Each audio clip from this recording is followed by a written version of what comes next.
কথায় আছে বাঙালির 12 মাসে 13 পার্বণ, আর আসছে বাঙালিদের শ্রেষ্ঠ উৎসব শারদ উৎসব। এই উৎসবকে কেন্দ্র করে সমগ্র বাঙালি জাতি আনন্দে মেতে ওঠে। ইতিমধ্যেই বিভিন্ন জায়গায় প্যান্ডেল তৈরির কাজ শুরু হয়ে গেছে।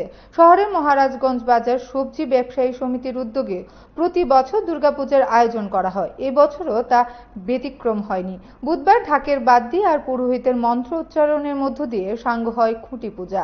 সামাজিক কর্মসূচির পাশাপাশি দর্শনার্থীদের আকর্ষণ বাড়াতে এই বছরও নানা পরিকল্পনা গ্রহণ করা হয়েছে বলে জানান আয়োজকরা। সংবাদ মাধ্যমের মুখোমুখি হয়ে এই বছরের পরিকল্পনা নিয়ে আরো কি বলেছেন শুনুন।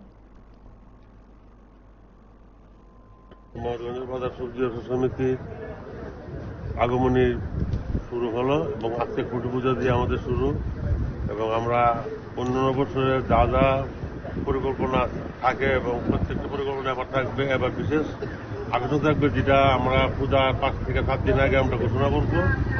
এবছর বিশেষ অনেক আকর্ষণ রয়েছে এবং আমরা সারা বছর যেভাবে রক্তদান শিবির করি এবং প্রত্যেকটা দিন আমরা রক্তদানের লোক আমরা সম্পর্ক থাকে, প্রত্যেক দিন আমরা মানুষের যা যা প্রয়োজন আমাদের সাথে যোগাযোগ করলে আমরা রক্ত দিতেছি।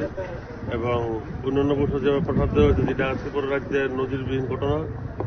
ত্রিপুরা রাজ্যে আমার মনে হয় না যে কোন বারোয়ারি পূজা বা বড় বড় পূজা প্রসাদ দেয়।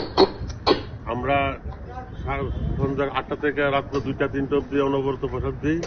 এবছরও এটা থাকবে এবং আমি ত্রিপুরা রাজ্যবাসীর কাছে এই দিয়ে আমার থাকবে এবং পূজার দিনগুলো যাতে সব মঙ্গলময় কাটুক, এবং আমরা মহারাজগঞ্জ বাজার সবজি সমিতির পক্ষ থেকে এই দিয়ে আমরা কামনা করি মায়ের কাছে। মায়ের মূর্তি এবং পাশাপাশি প্যান্ডেল আমরা কাল্পনিক, যদিও কাল্পনিক হোক কিন্তু বিশেষ আকর্ষণ থাকবে।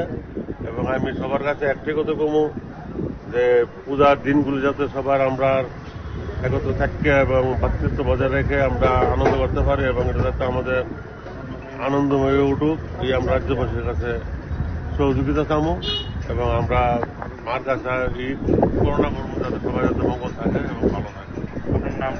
আমার নাম বিপ্লব।